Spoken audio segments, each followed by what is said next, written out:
what their needs are, what they think is important.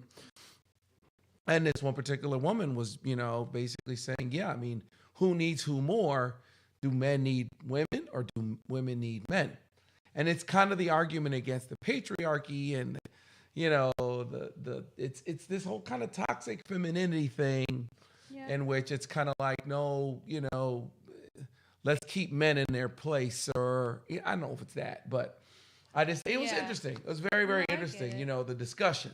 I saw the TikTok. Well, first of all, hello, everyone. I'm Kayla Thompson. All right. I'm this man of God's daughter, and I've been deemed this role to have this conversation tonight. Yeah. No, I mean, I saw the TikTok, and I do feel like it was a little hyperbolic, okay, a little extreme. And I think it's definitely the pendulum swing that we talk about, you and I talk about all the time, where it's like we're on one side of the ditch of like, cancel all men suck, and women can do all. And it's like, I get why that's happened, because women were just oppressed and used. And I mean, I'm watching House of the Dragon right now, and like literally the storylines going on right now is just like women were just like, They were, a commodity. They were chess pieces to be used in games. So it's like, for centuries on centuries, it's been, so it's like definitely an extreme. But to go on the whole other side of like, men could survive without women, and I just think that goes against, I think either of those extremes just don't work. And I feel like, why can't we just be like we talk about? Why can't we just be in the middle of the road? Why do we have to be in a ditch all the time? Like, why can't the narrative be, we need each other? That's why there are both of us. That's why there are, like, you can't say, that men don't need women, because in that kind of cancels the fact that we exist. Right. We exist for a purpose, right? Whether you are a Christian or whatever or not, but hello, there's a light going to be in the way. Hi, TikTok. Yeah, you get what I'm saying. I just feel like I don't know. I mean, I think that is that perspective necessary to be said? Yes, but it doesn't have to be said in such a, again, hyperbolic manner where you can't even really listen to the heart of where she's coming from, because she's being very exclusive, extreme, and just kind of, even the way she was using words. I know you guys you didn't see the TikTok, maybe you did, but it was just kind of like, girl, I can't even hear you out, because you're like, women are like this and men are like this, and it's very like flighty words. It's like, that's not really true. Men are just as social as women. If you put a man in a room and lock him in a room for 50 days, he'll go crazy. That's human nature. You can't just say that's just women. Men aren't like that. Like, it's just, there was a lot of things that she was saying that were like, the issue, you're kind of but I think that causing more issues. No, but I think that a part of this is, I think if we're looking for balance, this is a part of how we get to some balance. Because I agree. Because I think that there are women who have spoken hard for women. There's a feministic perspective that's strong for women, because we can talk about the world, or we can talk about America. Mm-hmm. Now, if we're talking about America, if we're talking about Western cultures in which women get to have rights and are educated and can vote, it's very different than the rest of the world. There's still major parts of this world in which women are still second-class citizens, women are still enslaved, women are still being treated as property. So I think that for women to be like, we have to keep going into this ditch on the other side to help us get to the middle a little bit, to me is a bit of what I'm sure toxic femininity is like. Well, when we actually get something fair, then sure, we'll let up a little bit. We can't let up right now, and still in 75% of the world, women are still second-class citizens. Mm-hmm. But I also think that for a woman to be able to come on, and she's not the only one. There are several women on TikTok now who are kind of being a little bit more of a voice of reason to women, to say, hey, ladies, listen, we do need men. And let's not act like men aren't needed at all. You know, how would society run without men? And, you know, sure, it's one thing for men to say that, but just like for me right now on this show, for me to say, no, women are oppressed and women are disempowered, and there are women who are enslaved and women who are being beaten or abused or misused right now. For me as a guy to acknowledge that, okay, that goes a long way. And it makes women say, okay, all right, here's a guy that can acknowledge that for much of the world, there were women that were oppressed. But in the exact same way, there needs to be some women who speak up and say, yeah, hold on, cancel culture. Yeah. We can't now battle against all masculinity, because that's a big part of, and we talked about this a little bit in our last show. You know, you didn't get to be on camera, but we had to get you on camera because you're so fine. But it's like, you know, the idea that if you want a man to roll on you and say, hey, what's your name?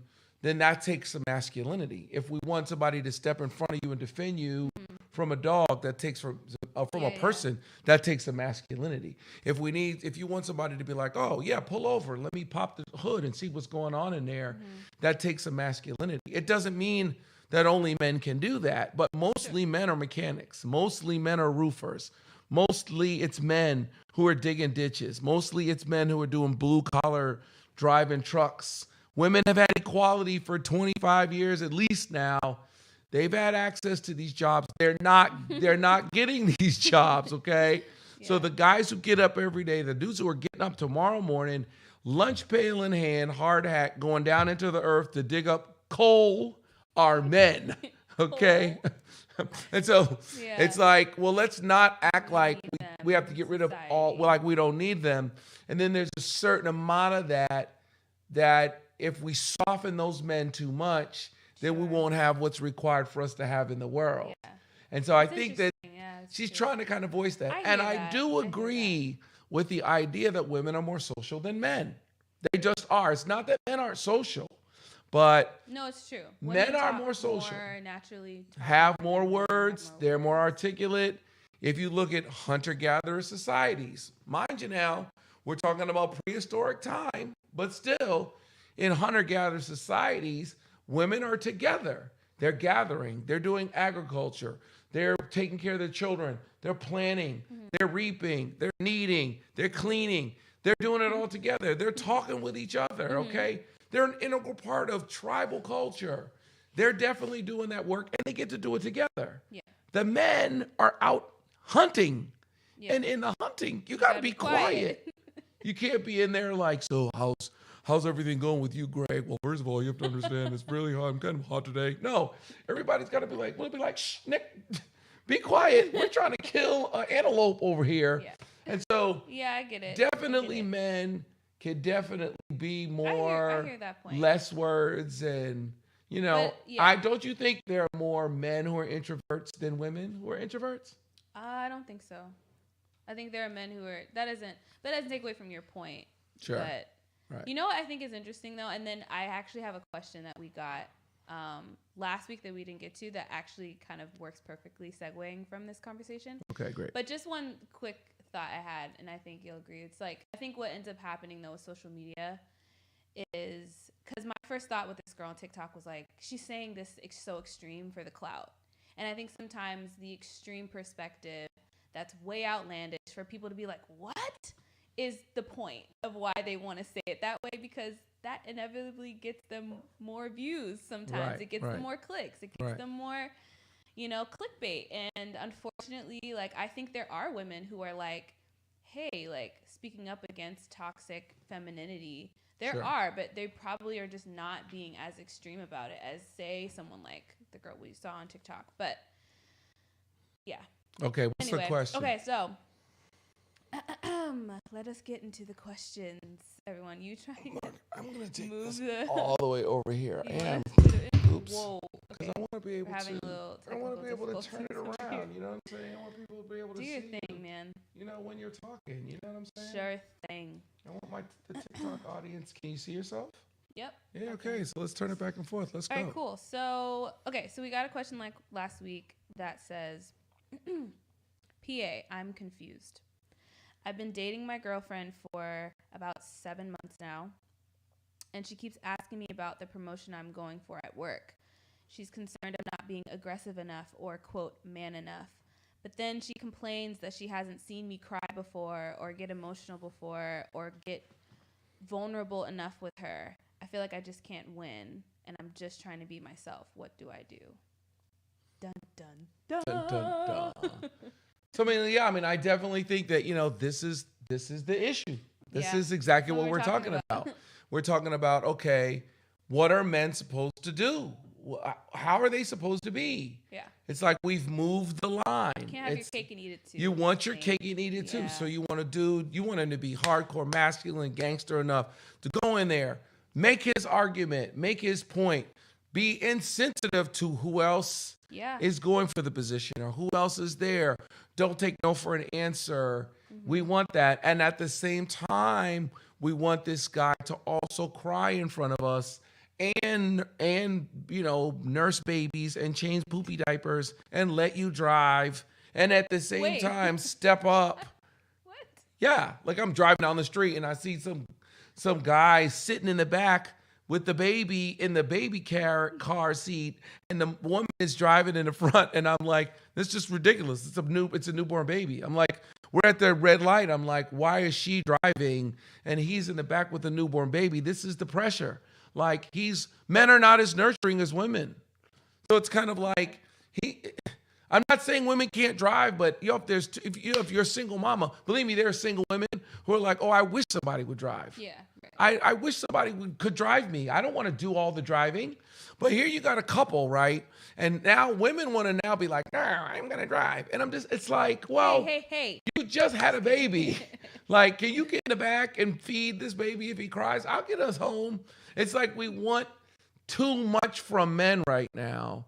And I understand why, because women are saying, well, we can be versatile, we can be broad, we can do a bunch of different things. There's an argument as to whether or not that's true or not. Okay, there's some broadness, but the other challenge of it is that it's difficult to make men broad.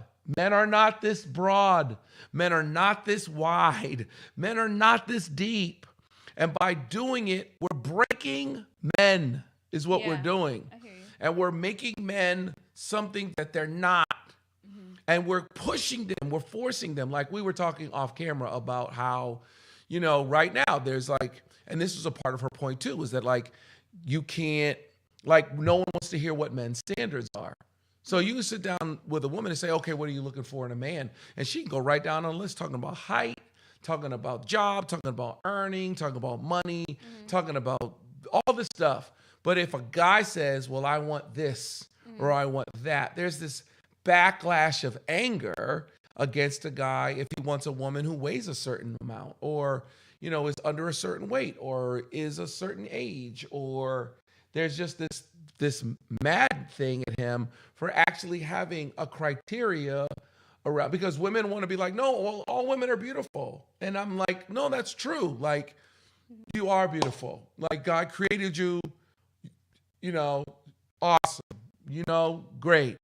But you better be beautiful to that dude who's got to see you every day. Like, don't force the guy to say you're beautiful if you're not beautiful to him. Men are very visual. And so they're attracted to what they're attracted to. And for whatever reason, it's okay for women to have a type. But if guys have a type, women feel judged or squished or smushed into this thing. They feel pressurized. And it's just a big part of the challenge that everybody's dealing with. And so my advice to that dude is let that girl go. You can't be with a woman who doesn't really love you for you. She's got to just be into you. She just has to feel like you are just the thing to do. She has to. I don't really know if a woman's trying to change you too much, she's trying to be your mother. And inevitably, you're going to get tired of that. You're not going to want to sleep with your mother. You know, the whole notion of, oh, well, this woman was a mentor to me. That's something punks say. That's something guys who don't have fathers say. That's something guys who don't have coaches say. Hey, gentlemen, you don't have to have a woman doesn't have to shape you. A woman doesn't have to make you better. You can find men to make you better. Yeah. And the reason why you want women to make you better is because you've only had women making you better. You was raised with just your mama and your aunties and your grandma and your nursery school teacher and then your preschool teacher, and you've been so feminized that now a conversation with a real man like this who might look at you and be like, dude, you don't work. It's going to be too hard for you. And so you're shying away from male energy, and you have to be careful. Too much femininity will wreck your masculinity. It's just a fact. If all of a sudden you start putting too much estrogen in a man, it's going to mess him up. Too much testosterone in a woman, it's going to mess her up. And in the exact same way, if you have to be careful. Believe me, I've been in relationships with women for a long, long time, okay? I got all these women around me. You have to you have to fight against too much femininity in your mind. It will jack you up. You need dudes. You need to go out with some guys. You need to go to a sports bar, bump chests with a dude. You need to have a friend who's a guy. You need a mentor who's a man. You need if you're a man, you need to be made by men. Men aren't made by women. Men are made by men. Iron sharpens iron. You need dudes to make you. And if you're looking for your woman to make you, bruh, something is horribly wrong. If your woman is the person who holds you to a standard and she helped me get myself together, bruh, shame on you. Go out there, find a man that you can admire, that will mentor you, that don't need you, that can coach you and speak into your life, and don't complain when he says something hard to you, and you'll get exactly what you need. That's good. I agree. Cool. Actually, so there was another question that we had that I thought was really interesting. I think it's different than the questions that you usually get. And so I'll just ask it. So it says, this guy says, I have a longtime friend that I still have. I have a longtime friend, childhood friend that we're still friends now, basically. But over the pandemic, I got married, but I didn't tell him about it because he has an autoimmune issue, and I didn't want to compromise him at the wedding. He also isn't friends. Sorry, I'm trying to kind of paraphrase. He's not friends, I guess, his friend isn't friends with all the other friends, so he thought maybe he wouldn't, get along, like maybe not get along or something. So he's explaining his thought process. But now it's at the point where he doesn't even know that she exists, and I know it would hurt him. So I haven't told him, but now I feel bad about it. I don't know what to do at this point. What's your advice, kind of? See, this is just making my point. Exactly. That's why I asked it. This is making my point. I felt like it went right along. It's making my point that we are starting to make everybody too much in the middle. Like that's going to be a good thing. Mm-hmm. Like men and women are different. Viva la différence. Okay. Thank heaven for little girls. Even if you think it's a man's world, but it wouldn't be nothing without a woman or a girl. You want there to be some difference. Right now, we are judging this guy's judging his male friend like this is very feminine thinking. Yeah. It was feminine thinking not to tell him.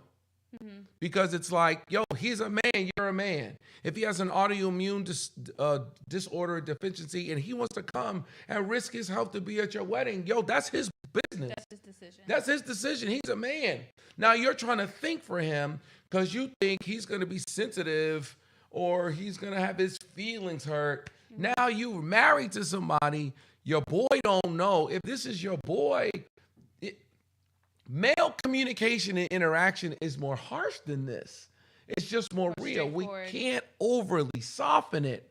We're going to mess it up. Women are the ones who are sensitive with each other. Their friendships are different. That's great. Nobody's trying to change that. Nobody's trying to make women talk like men, but don't try to make men talk like women either. If you're a dude and you've gained weight, your boy will be like, dude, eating food, bruh. Like, if you show up and you're whack, you look whack, you look crazy, your boys will be like, dude, you look crazy. They don't care. Whereas women will lie to each other, be like, okay, girl. And later on, So y'all true. are like, We woo, absolutely do what that. did she have on?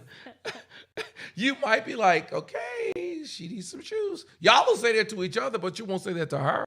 Dudes will be like, dude, go back upstairs. Yo, you cannot go out with us like that. Go change, bro. There's no way.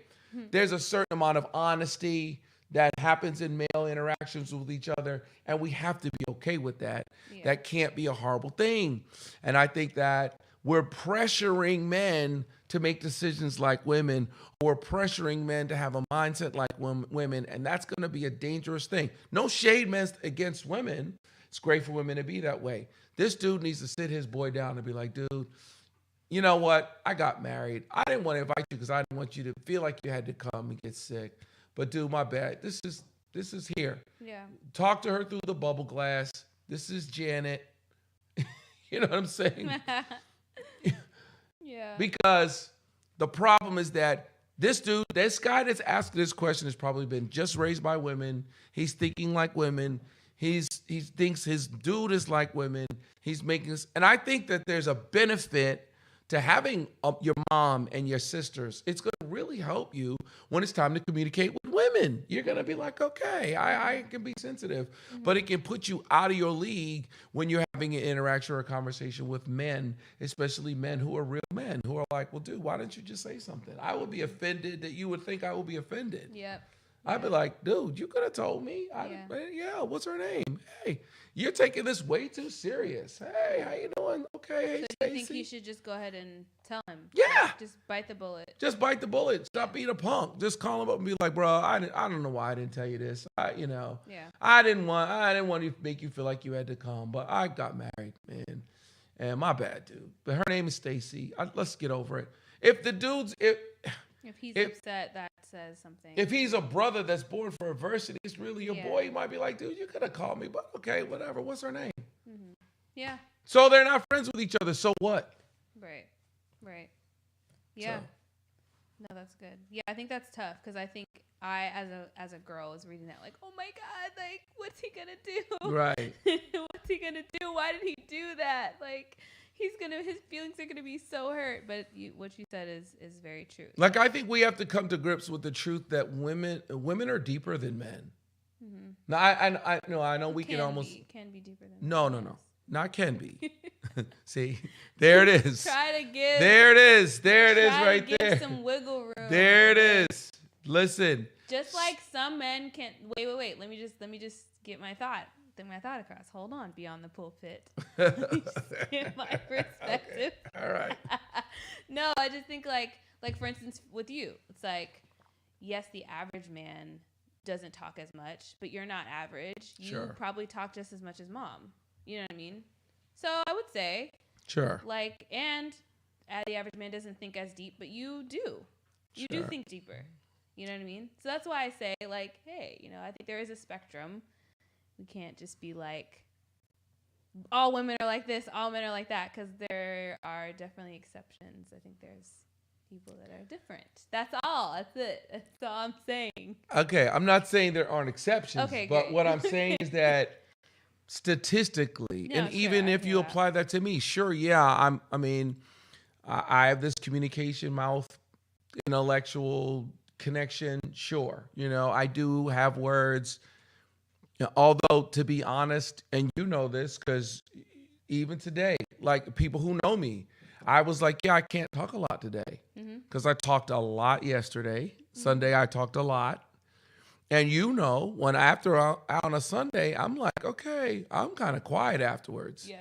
And even today, people that were calling me today, I kind of was like, I can't talk as much today because I have a show tonight. And if I talk too much, then I won't be this effluvious and won't be this, Effluvious. So I need to save my words. But even with that being said, at the end of the day, I'm still not as deep as women, not even close. The average woman who loses her husband never remarries. The average man who loses his wife remarries in less than 2 years. It's just a fact. Men just aren't as deep. Yeah. Women's connections and relationships with each other are deeper. Mm.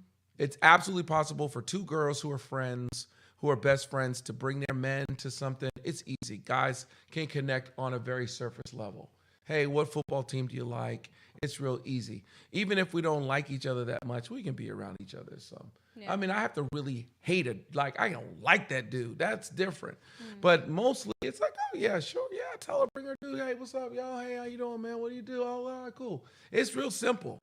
You know, whereas if women don't like each other, yo, that's it. Yeah. If you and your boy have women and the women don't like each other, y'all are not going, the four of you can't be together. It's just women are going to connect on a deeper level. Their relationships are deeper. Women are deeper. They love deeper. They love on a whole nother level than men. It's just a whole nother perspective. I'm sorry, ladies. I know you just want us to love like women love. We don't love like women love. It's why, for everyone who believes in the Bible, it's why the Bible says to love your wife, because it knows that that's what you have a problem doing. The hard thing for the dude is the love. The Bible's like, yeah, love her. And guys are like, oh my God, I love this chick. And he's like, yeah, and love her like Christ loves the church. It's like, what? Like sacrificially? Are you crazy? What? That's so hard for a guy. Guys are like, shh, what's the Bible tell women to do? It's like, wives, submit. Women are like, ah, ah, ah, ah. Submission is a cuss word. You just cussed. I can cuss all I want. You big submit. Women, because women always think they got something better. They always got a better idea. They always are. Yeah. They always want to figure it out. Yeah, I know. Can we do it that way? But I mean, we could have pizza, or we could have pizza with fries. It's like they can't just be like, okay. Yeah. It's very, very difficult for women to be like, yeah, you got it. If you give your woman a direct order, you got to be careful with that. If you say to her, I need you. Like, You hear that? See that? If you have to say order, I need, be like request. Hey, I need some eggs. Like, you better be careful. Just like it has to be like, can you make me some eggs? You have to make a request. It's very difficult. Why? The hard thing for women to do is submit. That's why the Bible tells us men submit easy. It's not hard for men to submit. Men submit to their coach. Men in the army, sir, yes, sir. Yes, drill sergeant. Like that's not as hard. It's like, well, who's in charge? Men are the ones who want org charts. That's men. Well, what is the line of who can tell who what? Yeah. Okay. Women are the ones who are kind of like, I mean, I know you're the supervisor, but so my point is that, all right. Sorry, men don't love like women do. Dudes, stop faking it. Stop acting like, oh, you love so deep. You can't keep that up. My daddy taught me, don't start something you can't keep doing. You're going to open doors. You have to open doors forever. Don't open doors if you can't keep opening doors. If you're going to open her car door every time. Oh my God, my phone's going through it tonight. Because of that pillow. Yeah. Sorry, TikTok Live.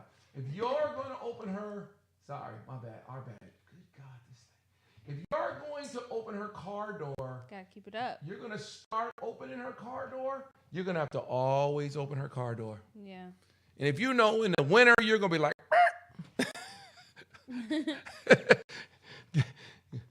so in the same way, if dudes be starting off way too strong, and you got to be more honest and more realistic. You are a man, you're not a girl. So good. I agree once again. Yeah. Okay, so the next question is, I like this one. It's more, it's tough. It's definitely tough. So my husband and I haven't been getting along for a while. I've been battling with severe anxiety and depression, and I don't think I handled things correctly. Plus, my husband has been growing tired of me and asked for a divorce. I don't want to divorce, but I can't seem to get through to him. Long story short, how do I get a man to seek help if he doesn't? How do I get a man to seek help if he doesn't want it? Wait, so I don't know if she maybe if No, I understand her you question. understand her question. Okay, sorry, yeah. I understand her question. Perfect. All right. So let's get this straight. Basically, you had a man and you messed it up. This is why I see. I don't think I've handled things correctly. Yes. my book was called, gosh, I'm looking for it. I don't see it. My original, hand me that. My original relationship book was called Handle with Care. Okay? My marriage book. It's not my dating book. It's my marriage book. Handle with Care. Okay? I ended up changing it to Real Love Marriage because Handle with Care just seemed to be too complicated for people to understand. In essence, the reason why I had with this, like a package, like fragile on here, is because in essence, my point was divorce is going to save it all. It's not a popular notion, but divorce is going to be the thing that saves marriage. Wow. Wait. That was my point. Expound upon this. This was when the divorce stats was first coming out, and it was 60% and all of that. And I was kind of like, everybody just needs to sit tight. This is going to be the saving grace, because one of the things that we did, especially in the church world, and everybody's not a church person, but one of the mistakes that we made is we tried to sell everybody on something called unconditional love.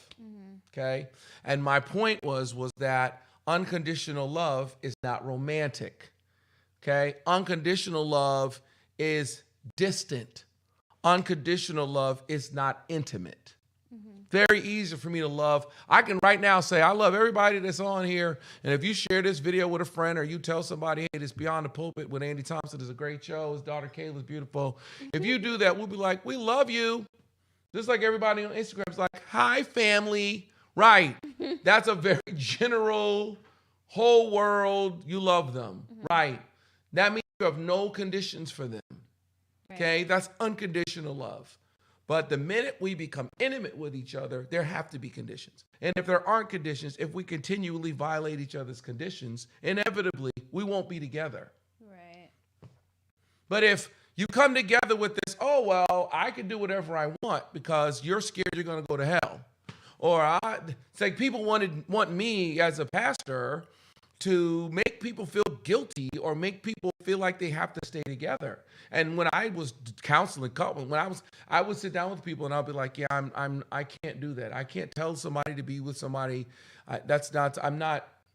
If you are expecting me to use the Bible to make someone feel guilty about staying with you and you're not good, you have another thing coming. And so in essence, what I was saying was, yeah, you're going to have to handle it with care. Right. You're going to have to be conscious of it. You're going to have to handle your crazy. And if you have anxiety issues and depression issues, then you're going to have to get that stuff handled. Because you may not be able to keep someone.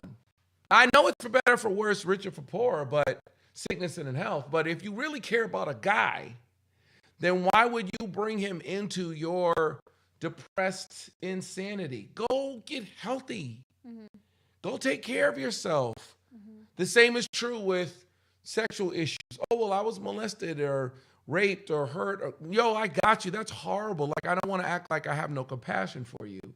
But go see a therapist. Go get counsel. Go get help. Go handle that. Go deal with that. And then when you're healthy, now introduce a partner into you as a healthy person. Don't doom someone to years of your dysfunction as a result of what happened to you just because you have to have somebody. Sure, don't just think about what you should have. Think about what you're going to give. What are you going to bring? Right. So you've got anxiety, you've got depression.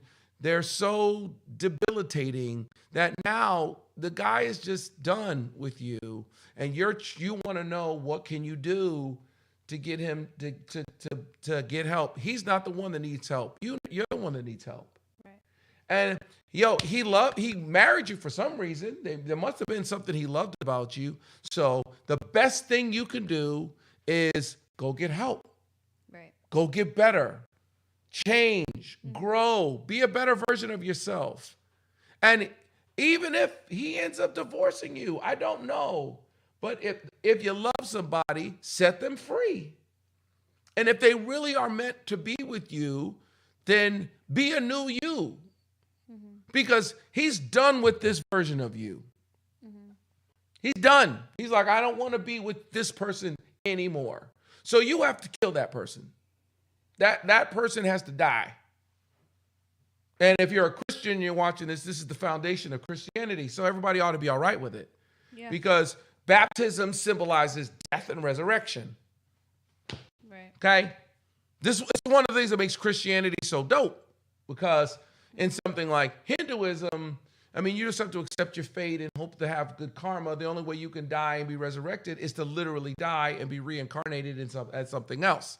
That's why I would talk about Christianity all day long, because Christianity has a start over, begin again. I'm in Christ and I'm a new creation. Right. So go get a counselor and be a new creation. Go and come back. One of the most frustrating things, I'm sure, for people is they break up with someone and then all of a sudden that person starts dressing. Totally. All of a sudden they're going to the gym. Yeah. And you're like, oh, so you're going to be in gym shape now in revenge. Yeah. Okay. You're going to get a revenge body. But when you were with me, you was eating cake every day. It's not like, be the best you. Yeah. I say this to women. I say this to men. But definitely to women, sisters, daughters, listen to me. Find a dope picture of yourself. Don't compare yourself to anybody else but yourself. Yeah. Get your high school cheerleader body picture out, put it on your refrigerator, and every time you're about to eat something, take a look at that picture. Oh my gosh. And get back to who you were. You can get back. Yeah, no, totally. Believe in yourself. Oh, I had 4 kids. And you can get back. It's diet and exercise, and it'll be a better you. Do it for you and be a healthy you. But sometimes a part of why there's an energy for men that it's like, well, why would I be married, is because marriage almost carries with it an expectation that because I love you, I'm going to put up with your dysfunction forever and you can do no wrong. And unfortunately, that's just not the case any longer. Yeah. And it's no longer accepted. And I think it's going to be the thing that's going to save marriage, because I think people are going to go into it thinking like, yeah, he may not necessarily stay with me. So I got to act right. She may not necessarily stay with me. So I got to act right. I can't wake up and be like, oh my God, they left me. No, I need to be aware of it. I have to handle it with care. Yeah.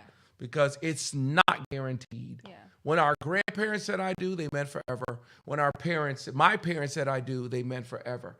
Today, when we say I do, we mean as long as you act right. If you don't act right. Yeah. No, I think it's true. I think to me it's like, well, what's the point anymore? I thought the point was that we, I love you, and I think a part of me loving this other person is giving them those things that they need. And if I can't operate well to give that person the things they need, whether it's emotionally or physically or whatever, then I'm no longer like active in that loving you. So it can't be, well, whatever I do goes. It has to go because you just should love me. Like, right. I don't think that's fair. I think that's just not logical. So right. And if I love you, right, then I'm trying to give you. Yeah. So love is in the giving. It's not in the getting. Exactly. So if I love you, then what I want to do is give you the best me. Right. So I need to work on me to try to be the best me, so I can give you the best me. And you work on you so you can give me the best you. Yeah. And that's the only way it works, is that both people have to be committed to go above and beyond. The minute somebody says enough, the relationship is in danger. There's almost nothing more dangerous to a relationship like the word enough. That's dangerous. Well, that's good enough. It wasn't good enough. Isn't that good enough? You just want, nothing's ever good enough. You just want enough. Yeah, you're right. I don't want what's enough. I want the best. Give me the best. And I'll give you my best and you give me your best. But the minute somebody says, yeah, that's enough. I'm not giving you any more than that. Then you make me say, oh, then it's enough for me too. Then I'm not going to give you the best of me either.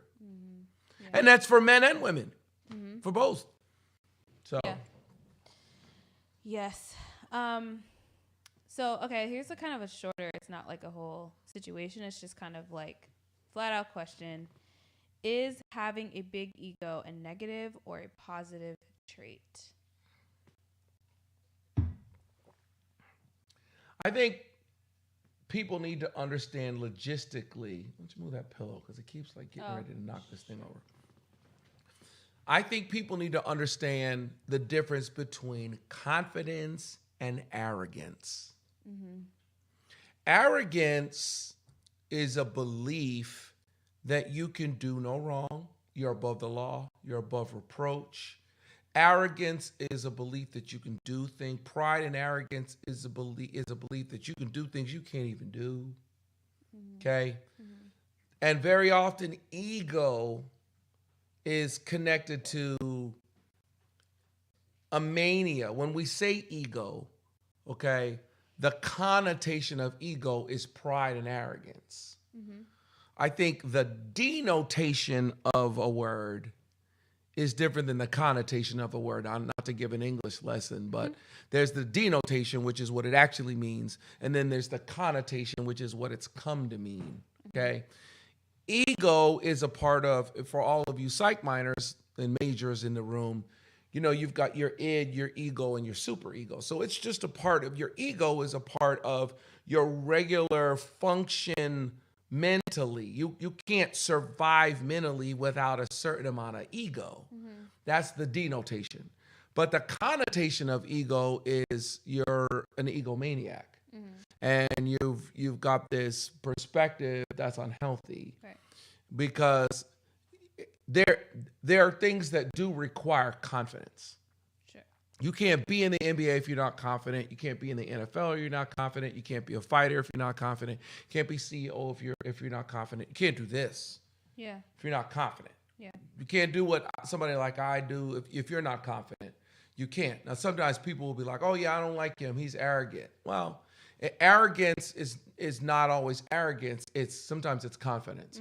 And sometimes the people that call confidence arrogance are the people who are the least confident.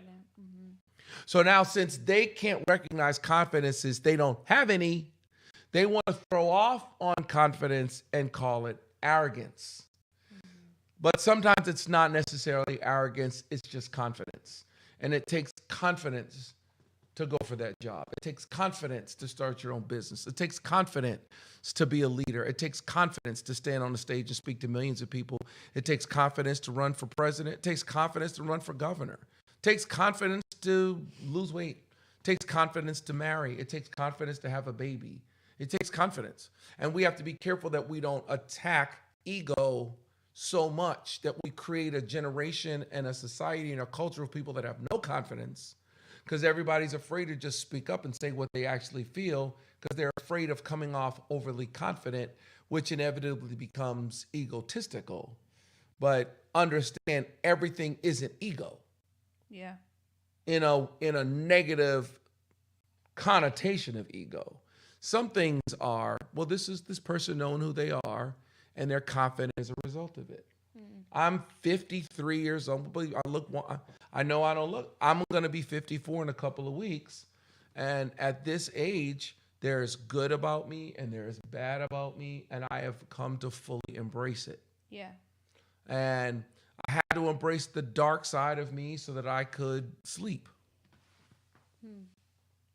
I went through a period where I had anxiety and I couldn't rest and I couldn't sleep. And I realized that the reason why I couldn't rest was because I couldn't accept the part of me that wasn't always so good. Wow. And this is some of the issue that people have with Christianity, is that Christianity holds out a standard of perfection that most people can't live up to. And there's a whole lot of people that have been greatly impacted negatively when it comes to depression and anxiety, simply as a result of a standard of Christianity or holiness or righteous living that they can't attain to, and now they live in a guilt world forever. And the truth of the matter is that his grace is sufficient. Right. And so we're all walking this fine line of confidence and humility, and faith and fear. It's a fine line. Yeah. But when I came to grips with the reality of me and decided to fully embrace the positive of even the part of me that may not necessarily be popular, but to win the positive of it. Because you can just sit here and pick everybody apart forever. Right. We can sit here right now and be like, oh, LeBron James needs to be a better shooter. LeBron James' shooting percentage has gone up every single year of his career. He has worked on being a better shooter. But at the end of the day, he's 6'9", 240. If the lane is open, drive to the lane and dunk it. Right. Right. He has a game-winning shot and the lane is open. He's got to go take that dunk. Right. If he takes the three and misses it, people are going to be like, why did he shoot the three? Yeah. Why didn't he drive to the lane? You're 6'9", LeBron. You're fast. You're 250. You jump over everybody. Drive to the lane and dunk it. Right. Steph Curry's in that exact same situation. The rules are totally different. Steph Curry has a wide open three to win the game and decides to drive the lane and get blocked. They're going to be critical of why didn't he shoot the three? Right. Because Steph Curry is a totally different player than LeBron James. They're both MVPs, but they're different players with different skills. We make everybody think they have to be the same. And I realized that I had to be the best Steph Curry or the best LeBron or whatever I am. This definitely happened in the Christian world, definitely happened in the church world. We want to make everybody think there's only one way to get it done, but that's just not the case. And you got to build a team that's best suited for your gifts and your abilities, good or bad. Yeah. Good or bad. I'm not necessarily maybe I'm not the most people-y person, but that's okay. Now I need to build a team that's built on that for me. Yeah. It's like knowing yourself, and yeah, I think that's good. Polonia said to his son Laertes, to thine own self be true. Like you have to be true to yourself. Yeah. And at some point you have to come to grips with the truth that is you and the reality that is you and who you really are. Yeah. And if not, I don't know if you ever will really be successful. And you can look at other people and you can admire their gifting. We all know my son Manny Arango, brilliant, schooled, educated. He is the most extrovert of extrovert, people person of people person. Ever. Okay. He meets somebody and in 10 minutes, they are best buddies. Let's go get coffee. Yep. Let's hang out. Let's spend time with each other. I love that about Manny. I'm just not like that. Yeah. My best friend, Chris Hill, is that exact same way. Chris Hill is a networking genius. Right. Okay? Everybody loves Chris. Everybody hates Chris? No. Everybody loves Chris. Wow. I have friends that are that way, okay? Chris Hill, Robbie Davis. Yeah. Everybody loves Robbie Davis. Yeah. People let me into stuff because I'm with him. People let me into stuff because I'm with Chris. Yeah. Okay? Now, I admire that in Chris, but that's not me, but that's okay. Right. That's all right. I admire that in Manny, but that's okay. My father's that way. I admire a part of the challenge with me and my father, even when it came to business, was he's trying to make me wear his armor to fight my giants. And I can't do that. I can't build a staff based on his strengths. Right. I have to build a staff based on mine. So I got to surround myself with warm and fuzzy people because I'm a public person and an extremely private person. Yeah. You're an introvert. It's okay. Manny wants to walk You're off an the stage and introvert. go eat with everybody for 80 hours. Yeah. And that's cool. Like, I don't mind going out to eat. Like, that's cool. But, I don't feel like it. how long are we Tired. going to, How long are we here for? how long are we going to eat? Okay. Like, if I'm going to do that, like, I can't have people around me that I know. Like I'm about to go on this hunting trip or whatever, and Manny heard about it and he's like, "Can I go?" And I'm like, "No, Manny, you can't go, because if Manny's with me, I'm just going to talk to him." Right. And I need to stretch out. I need to be out of my comfort zone. And there's a bunch of guys there I want to get to know. And the only way I'm going to do that is that there's nobody there that I know. Yeah, I'm the same way. I have to embrace that about myself. It's who I am. And I have to know that and be true to me and build a world that can help me be successful. Yeah. Whereas if I bring Manny, I'm just going to talk to Manny. If Johnny's there, I'm just going to talk to Johnny. If Josh is there, I'm just going to talk to Josh. Morgan's there, I'll only talk to Morgan. Because Morgan thinks like me. Morgan's like, "Oh, so let's have a conversation." So I'm just like, I will talk to Morgan all day long. Morgan and I are so much alike. It'll be like, "Yeah, well, what did you say?" I'm like, "Well, what did you say?" Well, I can't. You guys. If I'm going to talk to somebody else, I can't be Morgan. He can't be there. Yeah, but I think that's a good point that you bring up, because I like the question is definitely alluding to maybe this person feels like, they are more confident, and so they're trying to understand, like, knowing themselves and writing that line of like, okay, I know this about myself, so let me now operate and make sure that I'm checking myself about it. Because like the introvert analogy, it's like, okay, well, if I were to only hang out with Manny, or only hang out, for me, if I'm going somewhere and Amanda and Tia are with me, I'm only going to spend time with them and not make new friends. And so let's like know ourselves and operate moving forward. And what's interesting is that we actually just got a new question. I've been wondering this for a long time, and it kind of relates to every question tonight. It's just relating to We're flowing. It's such a good flow. Beyond the pulpit, boy. Come on. It's such a good flow. So I've been curious about your thoughts, Dad, about this for a long time, because I don't really know how to think when it comes to this topic. So anyway, basically it's regarding like Christians' perspective in terms of like horoscopes, and knowing your horoscope and checking your horoscope and reading it and like abiding by it, or like believing in, for instance, I'm a Gemini, and why are you holding this? Oh, because I'm Muhammad Ali. I'm the greatest. But go ahead. Okay. All right. I'm made for this question. Yeah. So it's like, what does like reading your horoscope do kind of to your worldview, in specifically as a Christian? But yeah, because I have thoughts kind of, but yeah, what do you have to say about this? I mean, I think that this is a question it's really a question of this age. And I think we all have to be careful about, the concept of the thoughts of this age, or the rulers of this age who are coming to nothing. There's the wisdom of this age. There's always a bit of a battle between the wisdom of this age versus biblical wisdom or ancient wisdom, or so there's always a fine line. I think that a part of what is wonderful about this generation is the tolerance of it. The argument against being intolerant has made the world way more wide open. So like for someone like me to want to have a show like this and call it Beyond the Pulpit, where I can sit here and talk about stuff that's beyond just Christianity, is more amenable in a world like today. Because right now, the generation that watches this kind of stuff is way more open to people being diverse in their thought and their perspectives. Whereas in my day, it was way more black and white. So like if you were a Christian, then you were like, your horoscopes are horrible. Yeah. They're terrible. They're not something to do. Witchcraft. It's witchcraft. It's demonic. It's the worst thing. And born under the sign of the cross, and that was kind of how we were taught to be.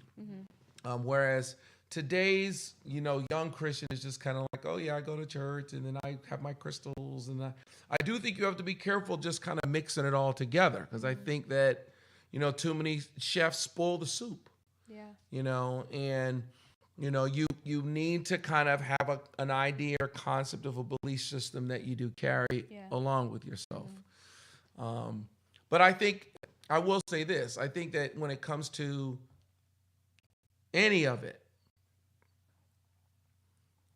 the challenge of even accepting yourself, taking a personality profile and getting a glimpse into what your personality is, it's always dangerous if it creates an excuse for you to just be like, oh, well, I'm an introvert, so I don't want to be with anybody. Yep. Like, we just finished talking about the weaknesses of our personality and how, well, if I'm an introvert, then I don't need Manny to be there with me because I love Manny. He's my son in whom I'm well pleased, and I'll only want to talk to him. So I can't bring him because I understand that that's a weakness of my personality. And I think that there's a danger in being like, oh, well, I'm born under this sign, and so that's what I just am. how I am. That's what I am. And I can't be with a Sagittarius because Sagittarius, and it's just like it starts going way too far for me sometimes. It's, you know what I mean? It's a little bit ridiculous. Yeah. And, you know, that we're just going way too far with it. And even if somebody wanted to get on here and argue with me and battle me around, oh, when you came through the earth, that the planets and the sun and the time you were born and came here, it does have an impact. Even if I don't necessarily have to argue or fight against it. I'm open enough to be like, I mean, I hear you. Yeah. But even with that being the case, we know in part and we prophesy in part. This is even true with Christianity.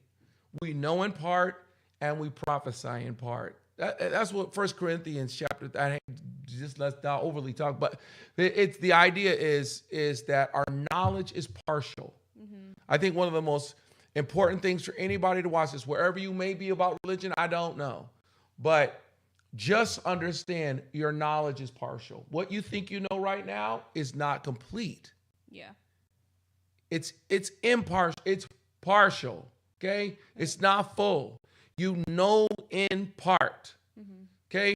And like, even for me, someone like me at this age, I'm so much more careful to speak on stuff like this because I know things today that I didn't know yesterday, and my mind has changed on stuff.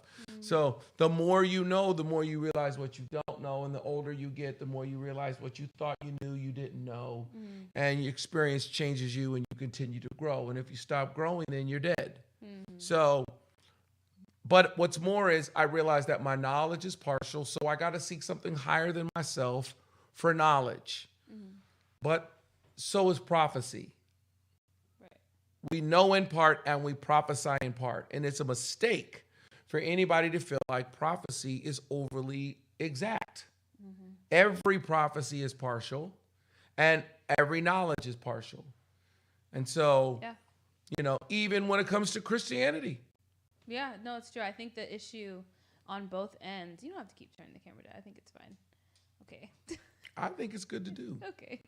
I think the issue on both ends, and like with horoscopes or what you just said with Christianity and prophecy, it's like we have this desire to like, we have to know, we have to have things figured out. Right. And even with each other, like, I didn't tell you this is sidebar story, but maybe I'll just, you know, sharing time. When I was living in LA, like I met this guy and I went out on a date with him, and we like at the end of the date, it was we had a cool time, it was great. When at the end of the date, he was like, "So you're a Gemini?" Like we told each other birthdays. He was like, "You're a Gemini?"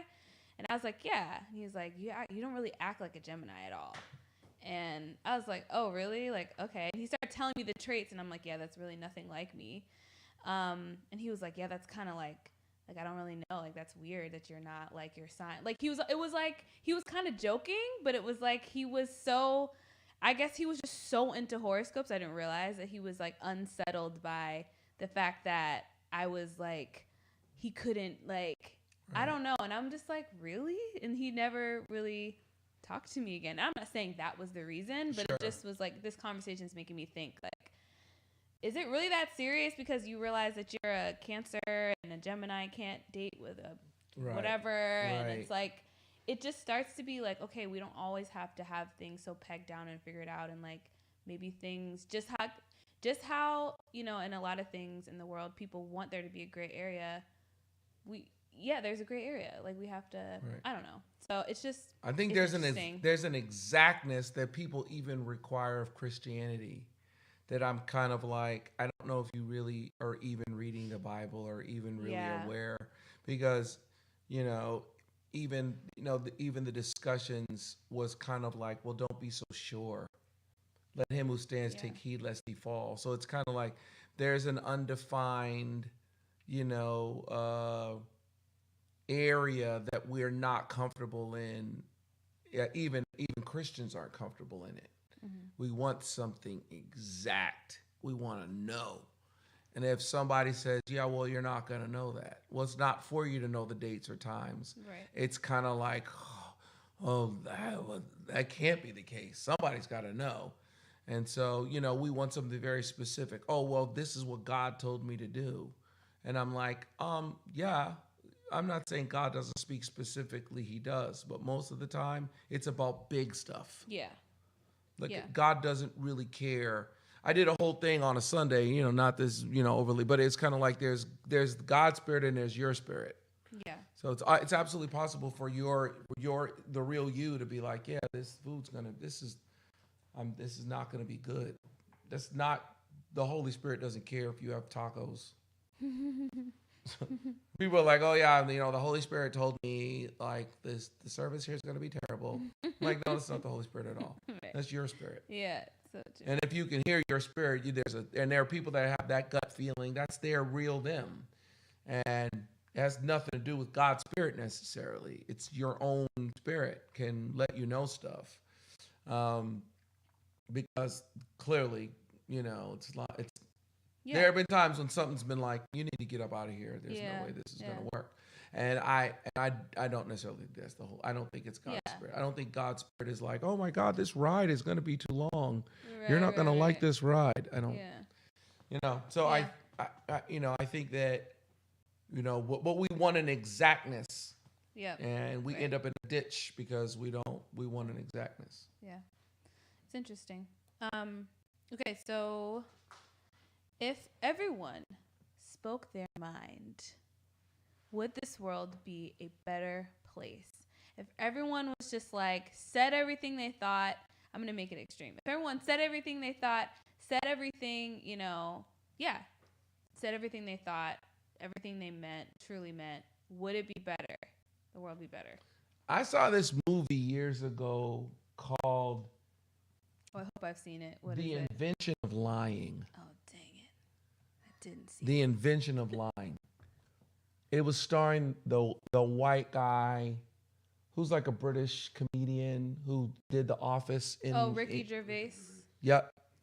And it was like, it's like he woke up, it was either he lived in a world or he woke up in a world, or all of a sudden something happened to him and he gained the ability to lie. I think I've heard of it. Everybody else told the truth all the time. They could only speak the truth. I've heard of this movie. And all of a sudden, he had the ability to lie. Mm-hmm. I mean, and in that world, it was like you could walk into a bank and be like, there was no checks and balances. It was like, yes, give me this. You could walk in and be like, yes, I have $1 million in this bank. And they'd be like, you do? Oh my gosh, we've made a mistake. We, Right. It was a harsh world. It was a cruel world in which everyone said exactly what they thought all the time. Right. I think that love requires edits, and care requires edits. And I think anyone who's mature is going to say something in a measured way. It's one of the reasons why I have this Beyond the Pulpit show. It's because I want to be able to say things beyond the pulpit that I feel like there's a certain amount of restrictions, and I'm pretty free in my pulpit because I started my church, so I didn't take over a 100-year-old church with a 100-year-old theological tradition, although I was born into a 100-year-old theological tradition, but I kind of wanted to break free from it because I felt like it was limiting, not in its theology as much as in its expression. But my point in that is just to say that there still are limits to what I may express. Right. So I think that I do have to measure what I'm going to say. And I think everybody has to measure what they're going to say. I'm glad you can't read my mind. I'm glad I can't read yours. Yeah. That would be terrible. I'm glad I can't read Morgan's mind. I'm absolutely sure if I could read Morgan's mind, he wouldn't be working for me. It's just No, it's true. It's I don't just the think if we absolute- could read each other's minds, that anyone would have a relationship. No, with there's no way. And be okay. Because sometimes you do have involuntary thoughts that come to your Oh head. my gosh. Like I've had involuntary thoughts that come to my head. And I'm like, oh my God, why would I think that? No. My That's thoughts. horrible to think. No, some of my thoughts are so horrible.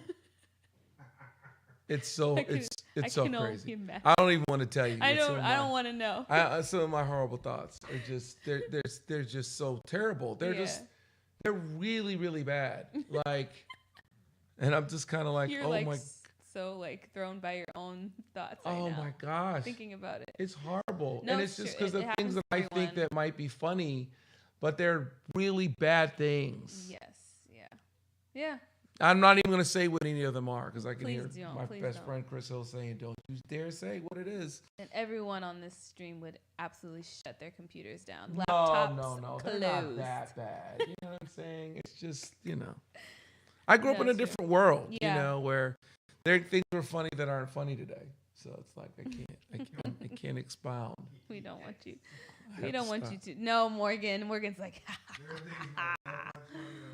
That's right. You can never leave. no, we That's have right. those conversations all the time. I'm like, Dad, you absolutely cannot say that when my friends come over. That's not funny to anyone else. And I'm like, if I can't say it, then they can't come over. Don't bring them to my house. I'm not editing myself in my house. Oh, here we go. Just kidding. It's Just true. kidding. Okay, so kind of a random question, but just maybe a little breather from like the, Sure. harder stuff we've been talking about. So, House of the Dragon came out like a couple weeks ago. It's a really good show. Okay. You guys should watch it if you haven't seen it, if you like Game of Thrones. But what's crazy is that House of the Dragon came out, so did the Rings of Power, the Lord of the Rings prequel show. Marvel just put out a new show She-Hulk. In the past week, I looked it up. In the past week, Netflix has put out 18 in the past week, 18 new movies and shows. And I felt like this for a while. I just feel like there's so much content, constant films, constant movies, TV shows. And it's just like a lot of distraction, a lot of different ways where you can get and I just feel like, okay, one, how long can this go on? I feel like this isn't gonna work. Like Amazon can't have 10 new shows, and then Netflix has 18 new shows, and then there's new streaming services all over. How just businessman, your business mind. Can this continue before the entertainment industry just implodes from too much content, or the human mind just fizzles or something? It's just so much. No, I don't think so. For real. I really don't. I think thoughts? that, first of all, I think that with the birth of the industrial age technology, as the world got easier, as life got easier, it's just there's a bit more leisure. And there are people that do hard work. Yeah. Okay. But even when they're done with their hard work, it's like they all want to unwind with something that's entertaining. Yeah. And there was a time when a certain level of entertainment was kind of really just for people who were really, really wealthy. There was a time in human history when it was kind of it was the royals who were patrons of the arts. And the arts, whether it was drama or plays or whatever, Shakespeare, whatever it was, there was a whole, in one of my books up here, right there, up there at the top, you can't even see it in the camera, the Riverside Shakespeare, okay? In my Shakespearean literature education, there's all of this Shakespeare, if you believe Shakespeare wrote everything, okay, which, whatever. But, there was historical stuff in there. And that didn't just start with Shakespeare. That even was with Homer, like the Iliad, that was the Aeneid, the stuff that was written. It was kind of like, ooh, let's give the history of the Roman Empire so that we can tell the story of the birth of the Roman emperor. Because it's like I'm being sponsored by the royal. You understand? So yeah, we're gonna write Henry V. We're gonna write Henry IV. We're gonna write Henry. We're gonna give a history because we're gonna tell this historical story partially because we're being sponsored. Okay, and so it's kind of like the entertainment being open to the masses. Okay, that is all humans want to be entertained. Yeah. And so yeah, that's true. I think that, the technology, the streaming world, it's just kind of like, it's just become even easier for people to get good content. It's just a whole new world. I grew up with 8 channels. Right. Now there's, It's insane. I know that's now crazy it's to think about, right? insanity. Because there isn't just like all these streaming platforms, but I just thought about this. I watch a lot of stuff on YouTube. Right. I listen to a lot of podcasts I watch on YouTube. I watch like YouTubers. It's just We're sitting here doing this show right now. Right, exactly. There was a time when there was a time when there was 8 pieces of the pie. 8. And there were 4 of them that were the whole country. So ABC, CBS, NBC, like your news was local, but if something was on was a national show on ABC, like your UHF, and where I grew up, it was 25, 38, 56, 68. Like those were way more local, but still, what I'm saying is there were 8 pieces of the pie. Right. If you were on at 8 a.m., if you were on 8 p.m. on CBS, like the whole country was watching. It was only cut up into 4 pieces. Right. The amount of of what your ratings were. Now, it's a whole new world, and I think that it allows for even more creativity, and it allows for an even greater level of expression. That's true. And even international expression. Yeah. There was a time when you're in America, you're mostly watching American TV. It's true.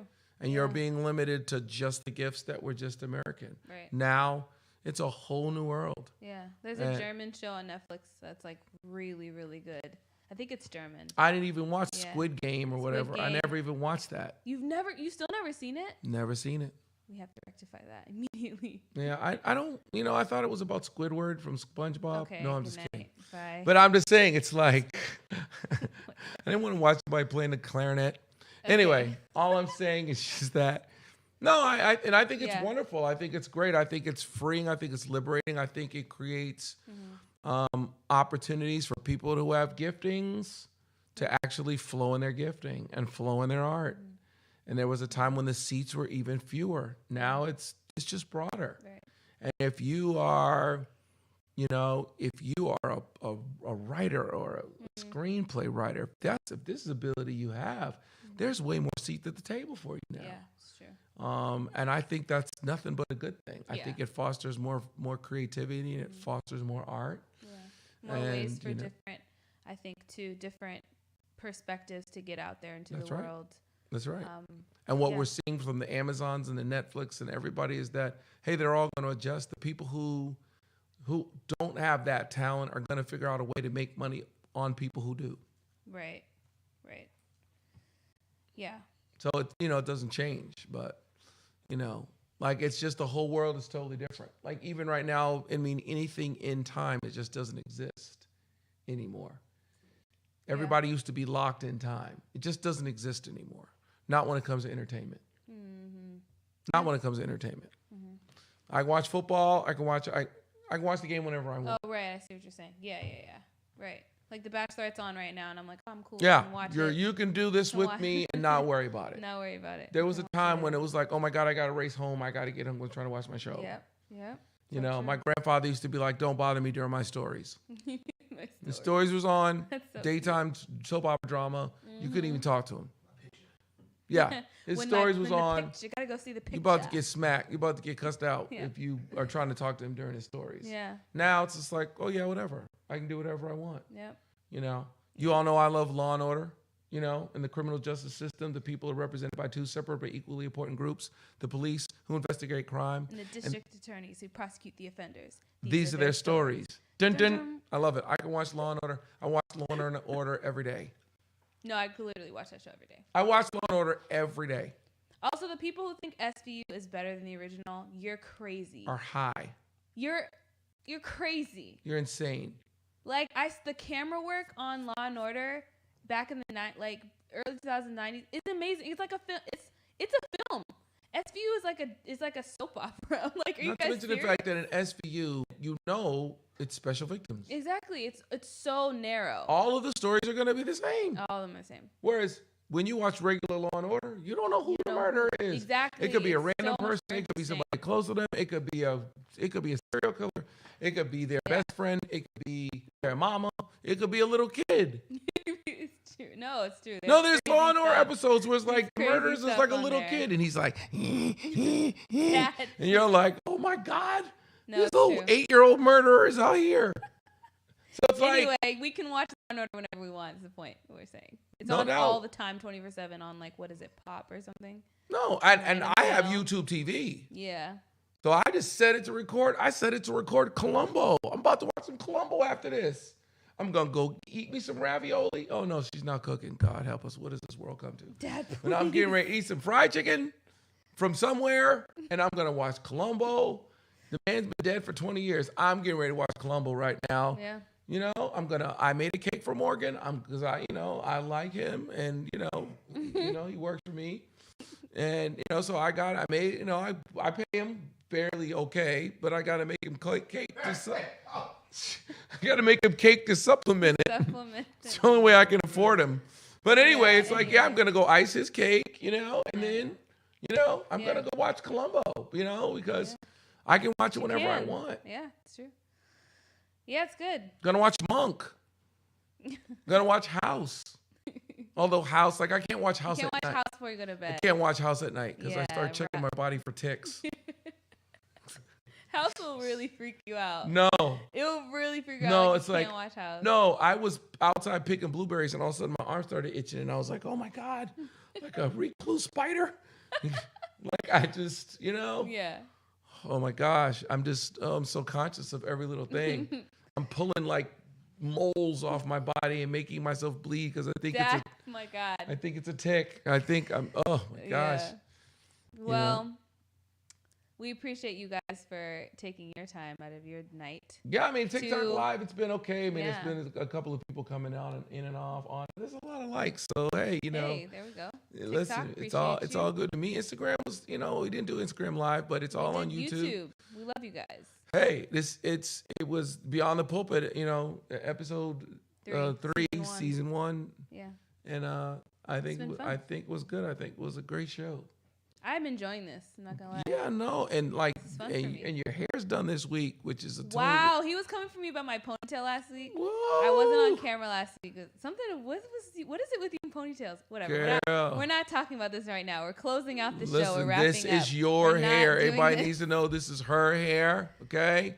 Everybody on my YouTube world, it's mostly men. This is her hair right here. Okay, this is my daughter, and whom I am well pleased. Okay, I'm taking applications. No, we're not. Right now, okay. I know what I'm looking for. Oh yes, I do. I know what I'm looking for. Yeah, I'm going on some of these dates. Ew. Okay, guys, thank you so much for watching. Go ahead, Dad, and do your end. Okay, so we were so glad you were with us on Beyond the Pulpit. We want to see you next week. Get all excited. Go tell everybody. Tell somebody about this show. We're going to talk about truth. We're going to talk about everything. It's Beyond the Pulpit.